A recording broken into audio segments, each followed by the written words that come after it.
Thank you, ladies and gentlemen, for your patience. It took us 5 minutes to get on stage. But I think the format of the event was announced in a slightly different way. What I'm doing is I introduce William Dalrymple and his new book, and then William has a lecture slash presentation which he'll give here. Now, obviously, this is the second time I've been asked to introduce William in the last few weeks, which is a pretty hopeless task because you don't need to introduce him to anybody. So I think what I'll do is I'll talk about the book briefly. The book is called, of course, The Anarchy. And as the name itself suggests, one part of it is about the collapse of the Mughal Empire in the 18th century and how all these pieces are falling by the wayside and different people are trying to scoop it up, including a corporate entity very interested in profits and shareholders and with directors in a foreign country, and that was, of course, the East India Company. There were a number of other Indian players as well. It's also at the same time a story of human failing and human complexity because you've got a tragic emperor, you've got this villainous man who's come in from England and decided that he wants to conquer territory here. You've got Indians collaborating very much with the British enterprise here rather than, patriotically fighting for the Mughal emperor, as you would imagine. And lots of complications in the history of that period. And most importantly, perhaps, and I hope William touches on this in the course of his lecture, is that although we're talking about this company and this anarchy, it also has a lot of relevance to our time. Because this is the age of Twitter and Amazon. These are trans-regional corporate entities. And Amazon doesn't pay tax in America, for instance. Twitter is fundamentally altering the way politics is conducted and democracy is conducted. And these are all for-profit companies that don't really, they're not regulated by anybody, and they're actually amending the ways we do our business. And you find a very interesting parallel with the East India Company. With that, I'll hand it over to William, who will now give his lecture, and I think you'll have a lot of interesting questions at the end of this. Thank you. One of the very first Indian words to enter the English language was the word loot. Loot was a word unknown outside the plains of North India until it suddenly took on remarkable new life in Britain in the mid-18th century. And to understand how this stray word found such ready reception so far away, you could do a lot worse than start here, which is Powys Castle on the Anglo-Welsh marches. From the outside, it looks as English as any National Trust house ever has done. You can imagine the cream teas being served in the tea rooms and the lovely Tudor box hedges as you walk up there.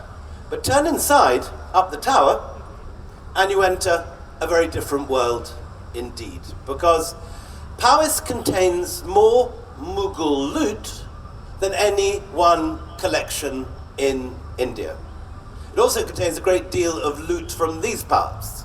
A lot of Tipu Sultan's most remarkable objects and treasures found their way into the khazana, the treasury at Powys, because this was the castle into which all the Clive family's winnings, if you like, from their various Indian adventures, 2 generations, not just Robert Clive, Clive of India, but his son Edward, who's governor of Madras, and whose wife went around Karnataka hoovering up all Tipu's treasures in the immediate aftermath of 1799. So 2 generations of loot found their way into this collection. And you'll find there talwars, helmets, shields, swords, elephant armor, ivory statues, gorgeous chess pieces, and some quite major pieces of important national treasures, really. We're looking through here the glass sides of Siraj ud-Dowlah's palanquin, abandoned on the battlefield of Plassey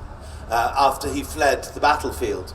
And if you go through the arch at the far left of that picture, you will find yourself in the gorgeous campaign tent of Tipu, which in a sense, probably once was erected in Lal Bagh, almost certainly was erected here in Bangalore, but has now found its resting place in the slightly unlikely venue of the Welsh Marches.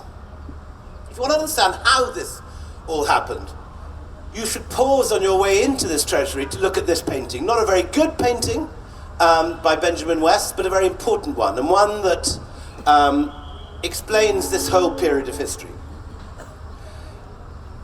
At the center, you have a Mughal emperor handing a document, that white scroll, into the hands of a slightly overweight, red-coated English gentleman, powdered and periwigged. On the left are all the Mughals, on the left are all the Mughals, on the right some English East India Company officials. What is happening there is a moment that changed Indian history. It's the subject of the painting, according to the caption underneath it, is the gifting of the Diwani, a word that really means nothing to anyone, either here or in England today. What it means, though, in modern English, is effectively this document was an act of what I suppose you could call involuntary privatization in modern terms. Because that document, being handed from the Indian hand to the British hand, was the document that gave a London company, not the British government, but a London company, the right to gather the taxes and run the administration of the three richest provinces of the Mughal Empire. Now, today one doesn't particularly think of Bengal, Bihar, and Orissa as the three economic dynamos of modern India. One would perhaps look to Bangalore or to Gujarat or the Punjab as the place where riches lie today. But in the 18th century, what was happening in Bengal was remarkable. Bengal had over 1 million weavers, and the textiles that they produced, silks, incredibly cheap high cotton, had been for 2 centuries shipped around the world by, first of all, a variety of European merchants, and then increasingly in the monopoly hands of the English East India Company. And that textile trade was the source of the wealth which propelled Mughal India for the first time since the classical golden ages of Ashoka and so on. For the first time, the Indian economy since then overtook that of China. So that by the end of the 17th century, beginning of the 18th century, India is again, for the first time for 2,000 years, the biggest economy in the world. And merchants are coming from Holland, France, Denmark, as well as Britain, to trade in these incredibly valuable items. And the company which in the end wins this battle is headquartered in this building. It's not even the 2 buildings on either side. It's not the 2 tall buildings, it's the small one in the middle, 5 windows wide. And that is where the East India Company was based at the time of the Battle of Plassey. At the moment that the English first begin their military ascent, the organization that sends them to India is based in a building 5 windows wide. Not much bigger probably than this tent. A century into its existence, the East India Company employed only 35 people in its London headquarters. At no point did they send out at any one time more than 2,000 white Englishmen to Bengal. Yet those 2,000 people succeeded in pulling off a corporate coup so ridiculous that if you were to propose it as in a novel or a Netflix series or a movie, it would be laughed out of court as so improbable that it couldn't possibly have happened. Because when the East India Company is founded, at a point when India controls about 28%, just under a third, of world GDP,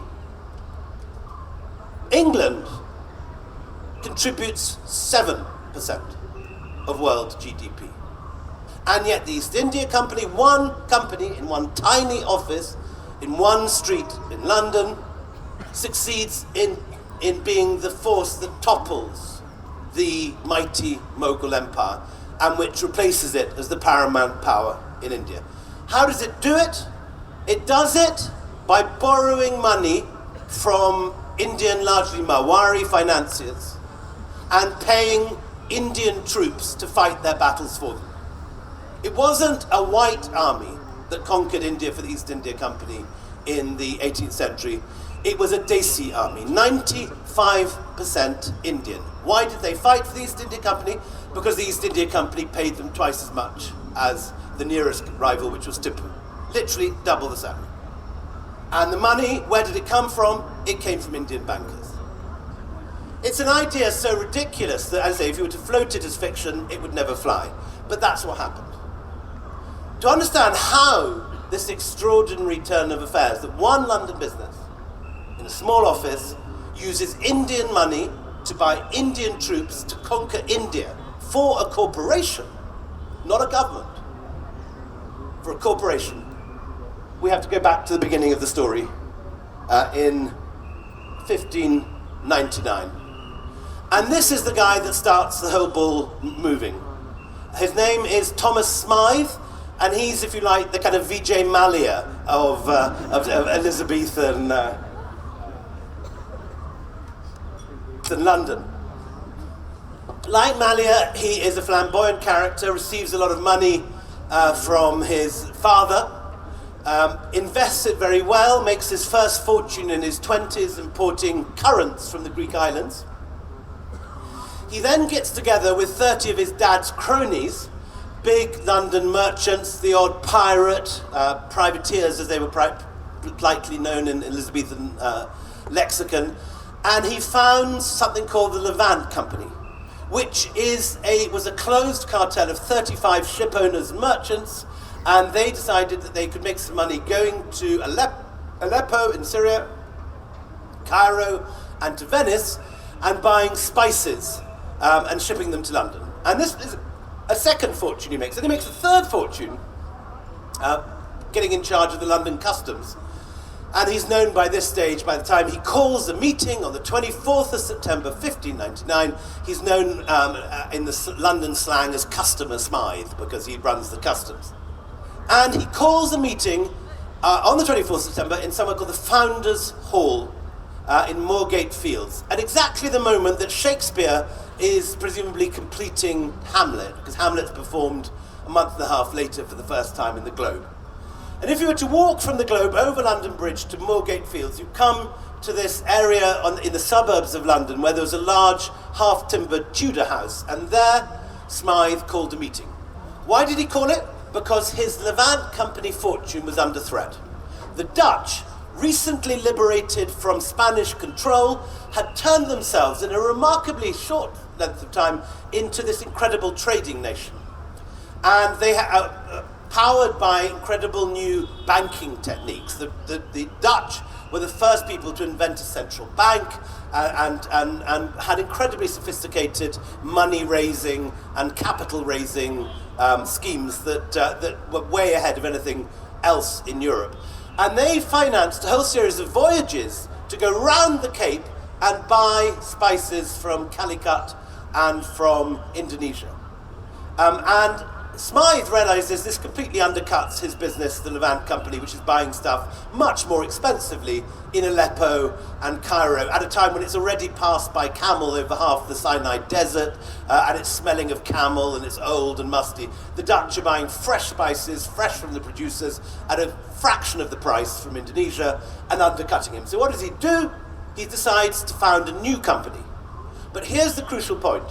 He doesn't form a closed cartel like the Levant Company, 30 rich people getting together and founding a big startup, as probably happens every day here in Bangalore. Instead, he goes to a rarely tried economic model that today is as common as muck, but in those days was a major and thrilling financial innovation. And this is the joint stock company.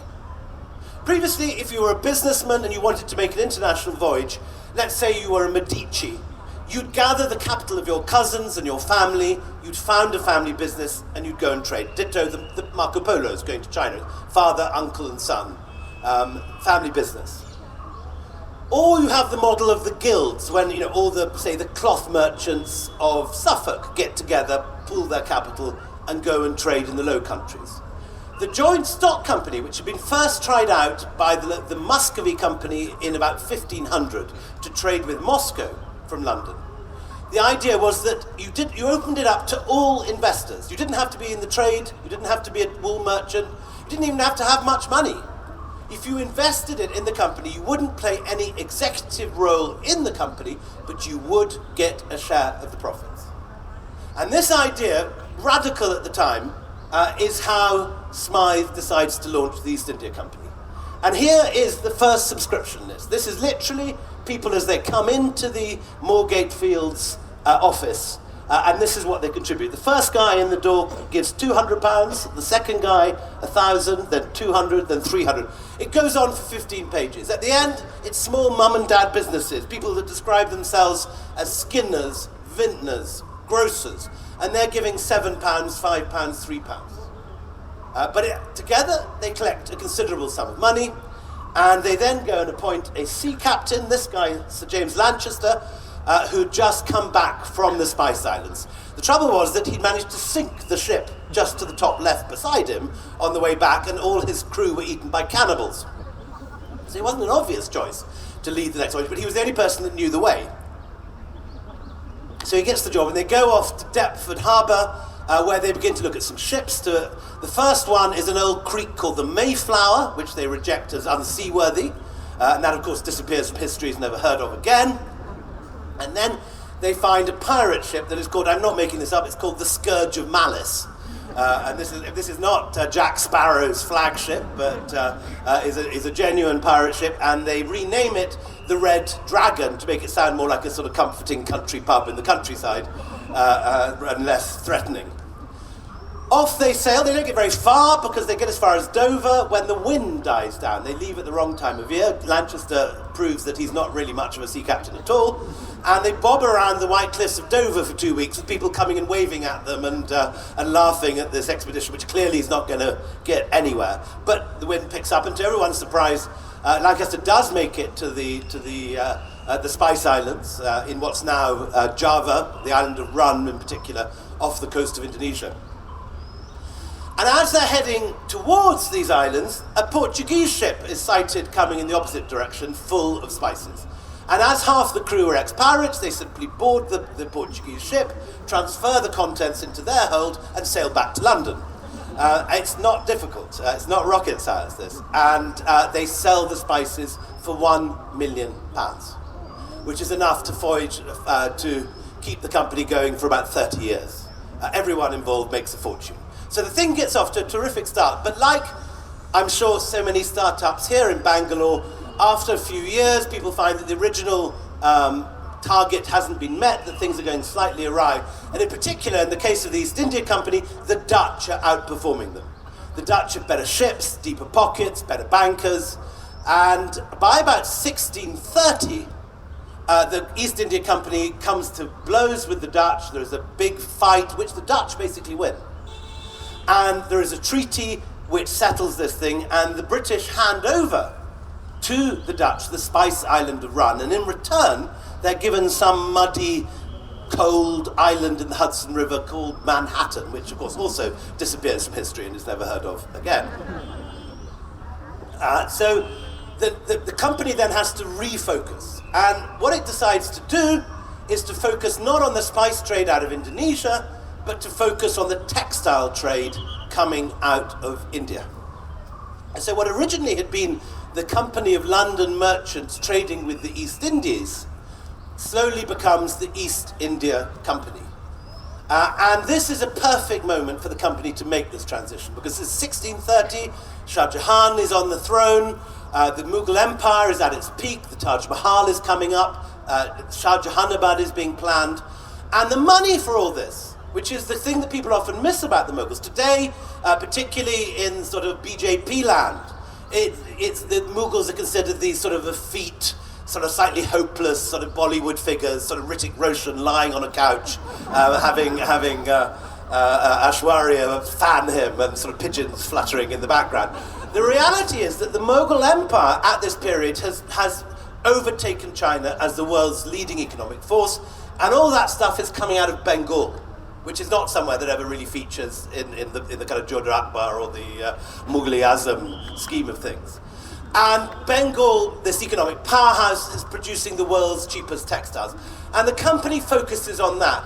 And that is how the company rises. It ships Mughal textiles around the world. And on one hand, there's these kind of delicious embroideries, which act as hangings in four-poster beds in Paris and Geneva and Holland. But more important than that is the simple white cotton, which is cheaper and better quality than any cotton being produced anywhere else in the world. And the companies ship it around the world so effectively that by the end of the 17th century, there is deindustrialization as far away as Mexico, due to the sheer quantities of Indian cotton being shipped to the other end of the globe. And the company, of course, takes a cut on this at every stage. And the company rises up sort of parasitically on the back of Mughal industrial power. And it's very important to think of the Mughals. All that money for the Taj and everything else comes from industry. It comes from a textile trade. And it's that same textile trade which causes the rise of the company. The company, on the back of it, builds a new headquarters in Leadenhall Street. It builds a new dry dock at Deptford, where it begins to pump out about 30 ships a year. And all goes well until Aurangzeb screws up again in the Deccan. He tries to take on the Marathas, he tries to take on Golconda, Bijapur, and in over-expanding, rebellions break out across the empire. Most importantly here in the Deccan, but also in the Doab with the Jats and in the Punjab with the Sikhs.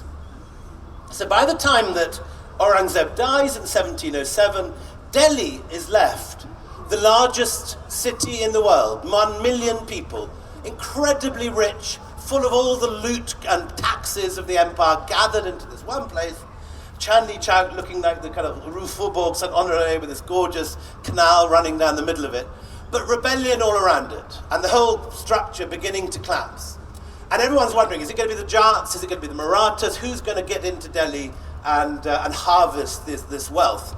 In the end, it's not the Sikhs, it's not the Jats, it's not the Marathas. The guy who runs off with all the loot in one fell swoop is Nadir Shah from Persia. Nadir Shah is of very humble origins. His dad makes fur hats on the border of what's now Iran and Afghanistan, Herat. And he rises up through sheer military brilliance to the top of the Persian army. He overthrows the Safavids. And then, to get some money to fight his real enemies, who are the Russians and the Turks, he decides to invade India on a looting expedition. He has no intention of conquering India, or defeating the Mughals and ejecting them. He just wants some money. As he puts it to one of his courtiers, I want to pluck some golden feathers from the Mughal peacock's tail. And he does that. He comes into Afghanistan, he takes Kandahar, he then takes Kabul. There's no resistance. So he goes down the Khyber Pass, he takes Peshawar, no resistance still, and then he takes Lahore.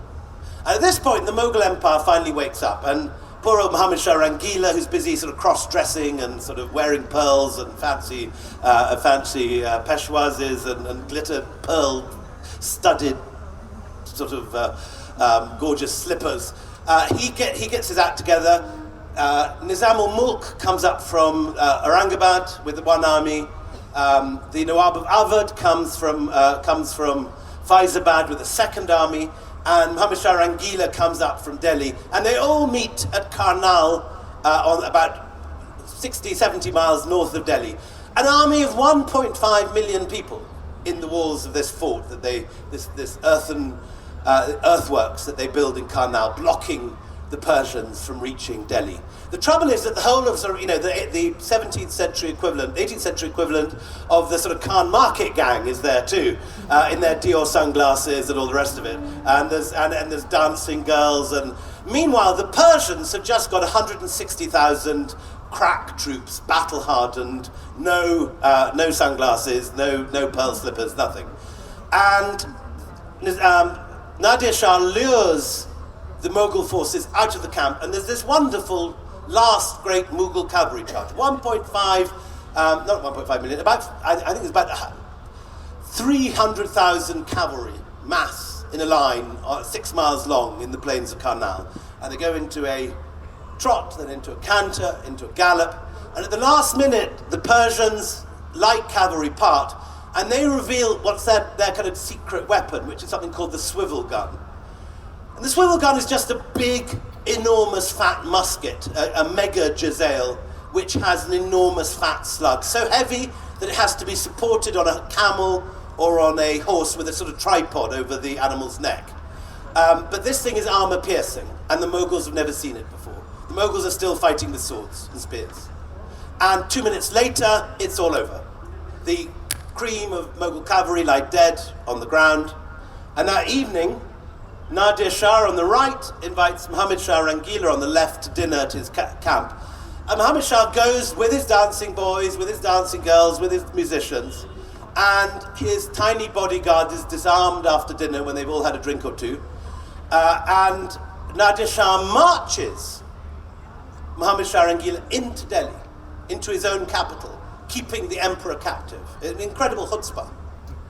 And 6 weeks later, he leaves with the Kohinoor, with the Darya-Noor, with 8,000 wagons filled with all the loot the Mughals have taken from all over the rest of India, all the stuff that the sultans have gathered before them.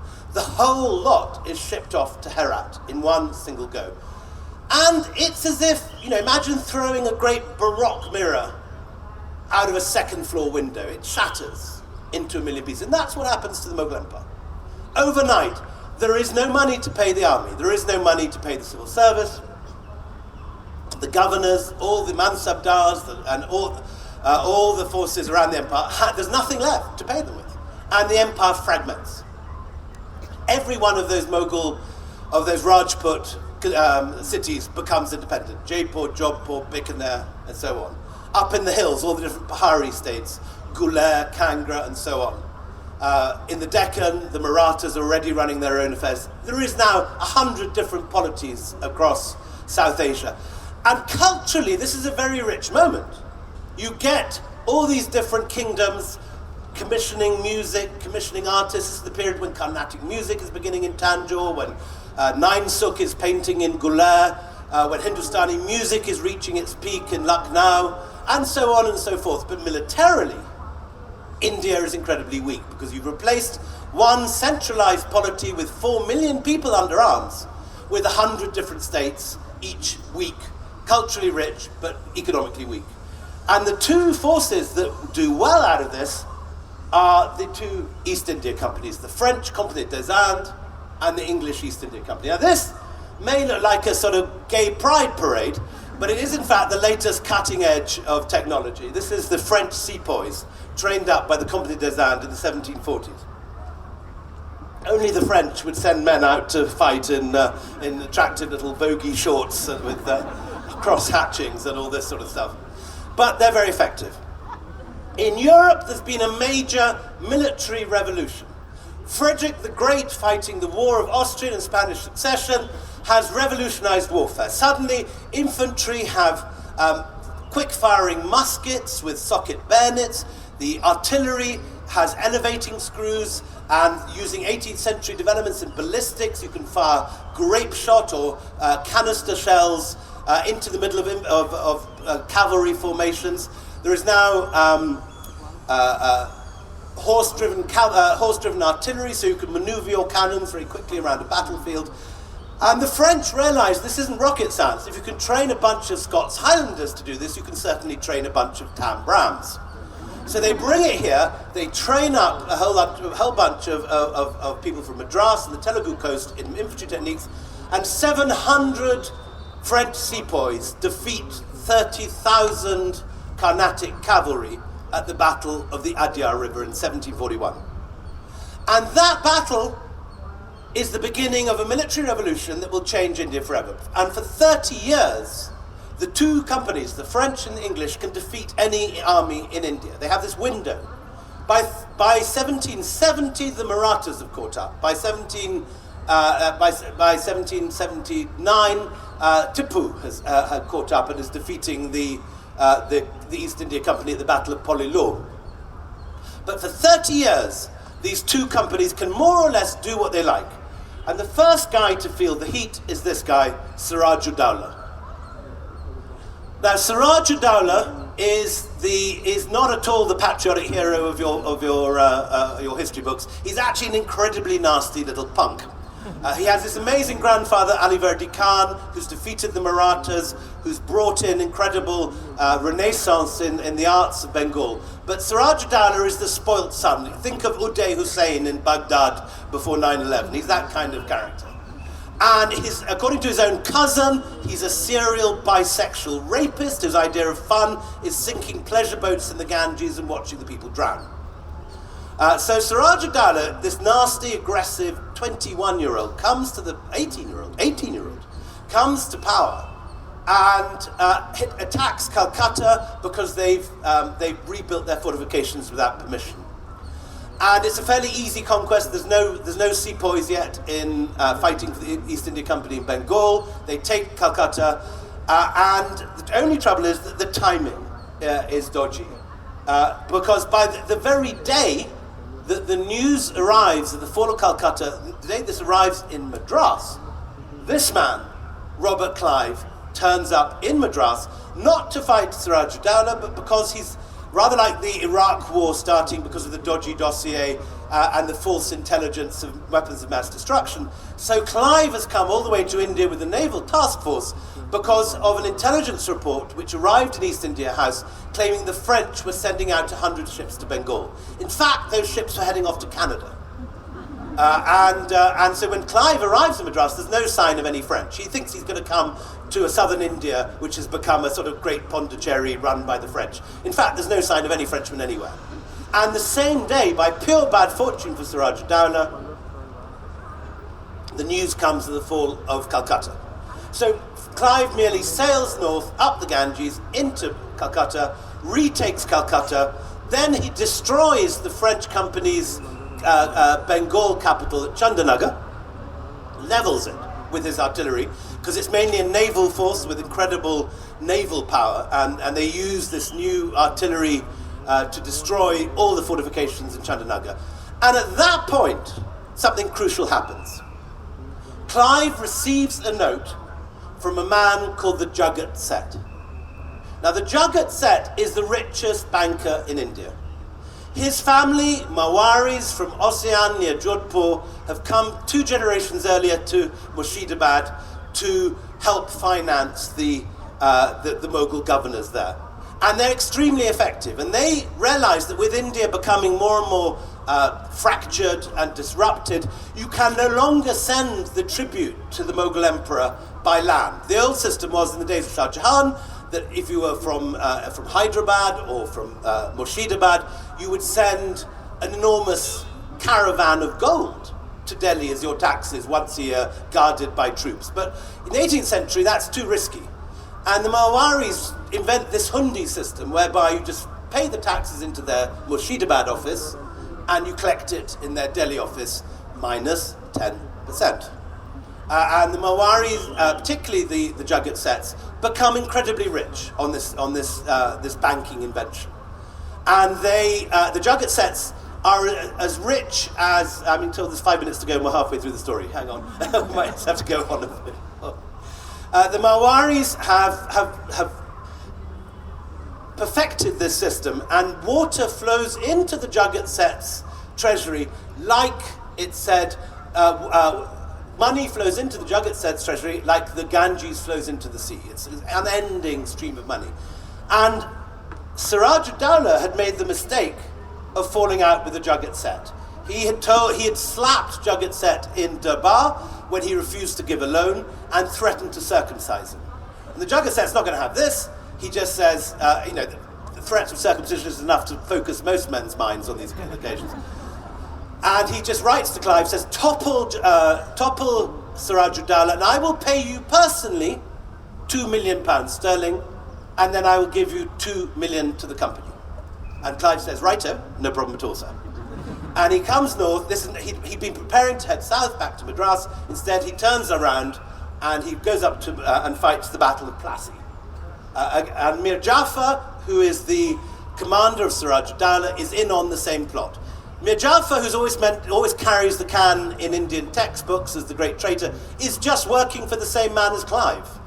If you want to point fingers, you point them at Jagat Seth, who's paid for this entire coup. And the Battle of Plassey, which in English textbooks is this glorious imperial victory over primitive Indian troops, is in fact a big setup. The main general, Mir Jafar, is fighting for is fighting for the company too.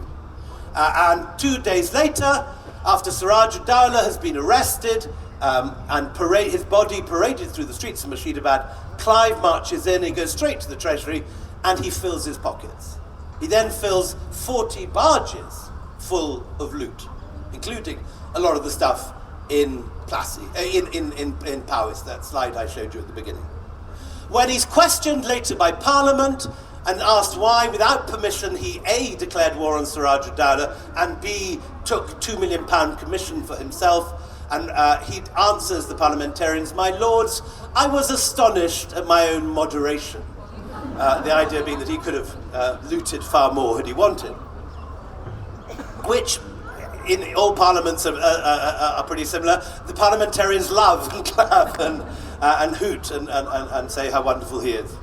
So, on the back of this, there's another victory at Buxar in 1765. The Diwani happens, and from that moment, the loot, which since Roman times, the loot of the West had poured into India because they wanted. Pliny, in 1st century Rome, complains that all the money in the Roman Empire is draining to India because rich Roman women, he say, want to put Indian diamonds on their ears, rob their bodies with sandalwood paste, and clothe themselves in silks. Ever since that moment, gold and silver had poured from the West to India.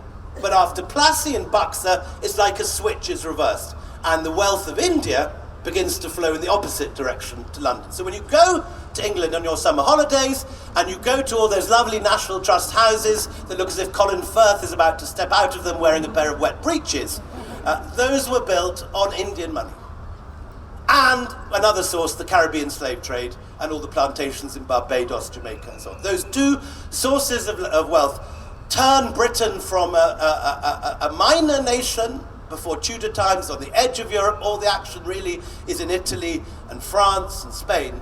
But by the mid-19th century, because of the money coming from here and from the Caribbean, England and then Britain, after 1707, becomes the richest state, not only in Europe but in the world. The company is the means by which this happens. And it grows exponentially. From a few thousand, 4,000 sepoys at the time of Plassey, it grows to 10, 20, 40, 100. By 1799, the company has 200,000 troops in its private army. Not British government troops, East India Company troops, its own army, and it has twice the number of troops that the British army has. How does this all end? Of course, it ends badly. It ends because the company, like any corporation, can't resist the possibility of enriching itself even more than is reasonable. It effectively asset strips Bengal after the Battle of Buxar, after 1765 rather. 1764 is the Battle of Buxar, 1765 is the Diwani. At that point, the company, unregulated, no one's watching in England, the government's happy to take the customs and the tax money off the company, that's all they're interested in. The company asset strips Bengal. And it effectively kills the goose that is laying the golden egg. And so much money, $1 million, $2 million every year, is being shipped to London, that first of all, there's a sharp absence of coinage in Bengal because so much is simply going abroad. But on top of that, a famine breaks out. And in 1770, the Bengal famine breaks out. 1 million Bengalis die, possibly more, possibly 1.5 million. In the middle of this, the company just sends the sepoys out to the villages and erects gibbets. So as well as bodies in the Ganges and dead people piling up in the streets of Calcutta begging for food, You also have gibbets swinging with bodies as the sepoys demand tax revenue. If they can't get it, they just hang you. At the same time, incidentally, in Awadh, the great Imambara is being built as a famine relief measure, so people can earn some money to feed themselves. But the company is a corporation. It has no interest in civilizing and governing. It is there to make a profit. So when the news arrives in London that despite 1.5 million people dying in the famine, the company has managed to reap full taxation from its lands, the company's shareholders vote themselves an increased dividend from 10 to 12.5%. And so this goes on for 2 years, but by 1772 there is nothing left to pick off the bones of Bengal. It's all finished. And in 1774, the East India Company's share price crashes. And suddenly this company, which had seemed unassailable, like after the subprime collapses in America 10 years ago, the company's share price goes, and suddenly the company has to be bailed out by the government, a very familiar modern scenario. And they go to the Bank of England, they try and borrow $1 million, then they realize it has to be $4 million to keep their operations going. The government bails them out, but takes a controlling share. So from this point, the company moves from being an unregulated, libertarian wet dream to being what we today would call, I suppose, a public-private partnership. The final act takes place by now. Tax collectors like James Todd have fanned out across India. The company's become the biggest narco operator in the world. Opium grown in Bengal is sold in China illegally. The profits used to buy tea, which is sold in India, in Europe, and in America. This is Boston Tea Party, and it's East India Company tea, which is being poured into Boston Harbor. The East India Company flag looks a little bit familiar. It was the model for some minor nation state north of Mexico. The Leadenhall Street headquarters now extends down the whole of the road. The company's boardroom is where all decisions in India has been taken for 200 years. The new docks are being built. A third of the London docks were built by the East India Company. 700 clippers a year are being used to move opium, being built to move opium and cloth and tea around the world by this stage. And it's only in 1857 when the company's own army rises up against it, and there is an unbelievably brutal suppression in 1858 that finally Parliament blows the whistle and nationalises the company. And the Raj begins, 1758. But up until this point, from 1599 to 1858, 250 years, India is ruled by a profit-making corporation which has no aspirations to govern, to build monuments, to a civilizing mission, none of that. It's there to do what companies do, which is to make a massive profit for its shareholders. The Raj, which follows, lasts only 90 years. Everyone still talks about the British conquering it. It wasn't the British. The company was no more the British than Facebook is the Americans. It's a corporation. It's run by a whole variety of different groups who invest, including Indians. And the Marwaris and the Bengalis buy massively into company bonds. And that's how the money is raised to fight the Marathas and Tipu. Why would they do that? Simply because if you're a money lender and you fight for the Marathas want to borrow money, what they do is they summon you, then they hang you up by your feet until you tell them where your money is. But the company is a corporation. It understands things like interest rates. It may plunder, it may loot, but it repays interest on time. It sets up commercial courts where contracts can be guaranteed in law courts. So India is governed by a corporation. The same form of massive trans-regional businesses that we see today in Facebook, in Google. Today, big corporations no longer have armies. Google does not have fighter jets. Facebook does not have infantry armies, but they are listening to every word you say.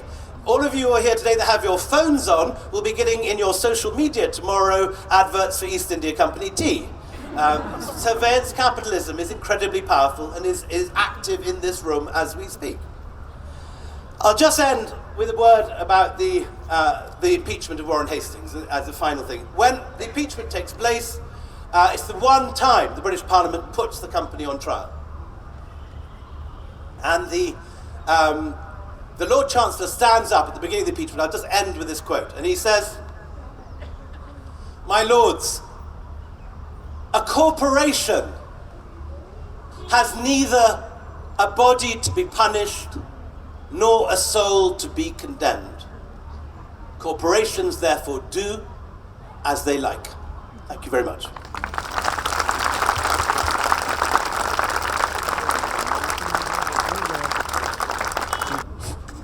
The share price crash of 1774, like, was it related to some event or was it again a random stock market thing? No, it's related to the Bengal famine, because a lot of the revenue for the company by this stage came as much from land revenue as from trade. And obviously trade had been disrupted by 1 million people dying. A fifth of the population of Bengal dying is a significant event in economic terms. And it's concentrated in one area, which is West Bengal, where a lot of the weaving is taking place. The economy is not flourishing, but land revenue is catastrophic. And the loss of land revenue meant that the company's share price fell, which led to a sell-off of company shares, which led to the crash. And as with the subprime, it has to be bailed out, like NatWest was bailed out by the British government. But unlike Lehman Brothers, the East India Company was too big to fail. Hello. Yeah. Yes, sir. I am a big fan of yours. And sir, I feel that you and Khushwant Singh are the two best writers on Islamic history of India. Thank you. And sir, I have one question. Like, we know all the wealth looted from India, which the British took. They made it to good use. They built their cities and all. But what about the wealth which the Nadir Shah and the Taimur and also many others like Malik Gafur looted around 900, brought around 900 camels load of wealth from Warangal to Delhi. So where does this all money went, wealth went? And because currently if you see Afghanistan, there is nothing. And all of these people came mostly from this Afghanistan and all area. So the fact that there's no wealth in Afghanistan today doesn't mean, of course, there wasn't wealth in the 15th, 16th, 17th century. Places like Herat were enormous, extremely wealthy cities in that period. What's happened with the 25-year-long Afghan civil war is the destruction of that wealth. But even before then, for 200 years before then, other disruptions in Afghanistan have ended there was this kafila caravan trade running from Central Asia through to Mughal India, which was a source of enormous wealth to both ends. So they were extremely wealthy countries, but India was always wealthier. And in the 18th century, you have a very interesting account by Abdul Karim Kashmiri, asking exactly your question, saying how, despite Ahmed Shah Abdali and the Durrani invasions, and Nadir Shah and all the plundering that has taken place out of India, how come it generates so much wealth? And his answer that he gives is that India is just full of merchants and has 2 harvests a year. So India has always been an incredibly rich place, and in a sense that the looting by invaders can only take a tiny proportion of the wealth which is inherent in this country, in its soil and in its mercantile genius. So there's a continually self-generating engine of wealth in this country, which has kept this country so rich until the colonial period. And as soon as the colonial period is over, of course, it immediately bobs back up again with odd little economic dips like the current, but we won't go into that at the moment. Good afternoon. Question here. Sorry. Hi. So 2 points. I think one is a comment which seems pretty obvious, but once you read your book, it becomes quite clear that for all the things we say about the Mughals and what they've done, they invested all that wealth back into India, and so therefore to you kind of call them outsiders and outcasts really doesn't make sense. The second question that I had is more on the Jagat Seth story. Is is that the only reason why he funds Clive? I mean, the fact that he is threatened by Siraj-ud-Dawla, or is there some backstory with his daughter being... There's a huge backstory, which is the Aliverdi Khan's dynasty had been put in place by an earlier coup mounted by the Jagat Sets a generation earlier. And the family of Murshid Quli Khan, after whom Murshidabad is named, had been ousted by the Jagat Sets already a generation earlier. So this was the second Jagat Set funded coup. And they did have this incredibly political sense of backing, you know, and just like Reliance and Tata give massive corporate donations which bring certain political parties to power in elections today, so the Jagat Sets like to control the levers of politics and put their men into power. Immediately I think that it was a simple fact that Siraj-ud-Dawla was threatening to circumcise him that leads him to send this panic note to Clive, which survives incidentally in Clive's archive. We have the letter, and 20 other letters on the way to Clive. And then the first person that Clive visits inside Murshidabad is the Jagat Set before he goes to the treasury. So all this, there is the great Jagat Set book is waiting to be written. There was a fantastic long 3-part article in Bengal Past and Present in the 1920s, which to date, by somebody called J.H. Little, which to date it's about 100 pages long in essence, and is the best source today. But it would make a fantastic economic history thesis for someone at some point. But it isn't just the Jagat Sets, because after that there are many other banking families, particularly Gopal Das of Benares, who back, for example, Wellesley's armies against Tipu and the Marathas. And Gopal Das and various other bankers in Patna and Allahabad actually compete to fund the company's armies, while the Marathas struggle to raise any money at all. And it's simply, in essence, the fact that they're both corporations. Bankers understand corporations, corporations understand bankers. And they will fall out with everybody except the banker. They'll loot people, they'll plunder, but they will repay the interest on time in full. Because they know that the minute that their credit rating goes down, or they wouldn't have been called that in the 18th century, but the minute that they cease to be credit worthy, they won't get the funds needed to pay their troops. And so a corporation takes over India backed by bankers. The other thing to understand is that the company, and this is in a sense that, I mean, when I give this lecture in London, I emphasise the looting and the plundering of the company, because that's something the Brits just don't know about. It's not in their textbooks, they're not taught it. When I give the lecture here, I tend to emphasise the collaboration, because that's something that everyone kind of knows about here but doesn't admit, and certainly isn't in the textbooks. And you have to ask yourselves, it's very easy to just point a finger and say collaborators, but in a sense you've got to understand why these guys backed the company. Why did they do it? The answer is that, first of all, Calcutta in the early days is like Dubai or Singapore today. It's a tax-free zone. So if you're a Mawari moneylender from Jodhpur and you face 30% or 40% taxes in the Mughal Empire, you can simply go and operate out of Calcutta and you won't pay any taxes at all. Then the company do various other things that endure themselves to the new rising middle class. In 1784, there's something called the permanent settlement, which sounds very boring in textbooks, but is crucially important in understanding how the company succeeded. And what it does is that it basically breaks up the old vast Mughal jagirs, these land holdings given to governors and so on, which stretched over hundreds of miles. And it breaks them up and it auctions them off piecemeal in small estates. Who buys them? The Debs, the Maliks, the Tagores, the Chatterjees, the Mukherjees, all the Bhadralok. Why do they buy it? Because it's cheap. It's money for nothing.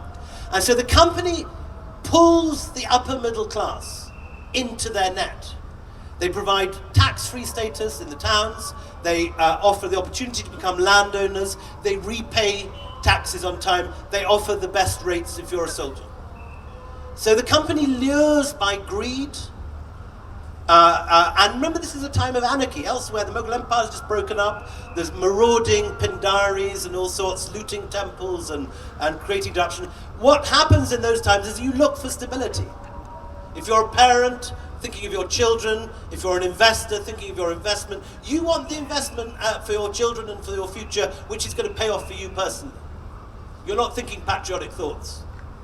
And at that time in the 18th century, after the Maratha raids, the Bengalis basically choose to back the company as the least worst option of the different things on the table. The other choices are the Marathas, who just looted and plundered Bengal in the 1740s, and the Mughals, who've been there for 200 years and are not enormously popular either, particularly if it's Siraj-ud-Dawla. So, in a sense, that is the thing to understand. That's how the company succeeded. Thank you so much. I'm really sorry due to shortage of time. You can buy Willem's book over there. The author. I'll answer any question to anyone that buys a book, even personal ones. See, it's a personal offer over there right now, so you can go buy the book, get it signed, ask your questions, and thank you so much, sir, for that enlightening session.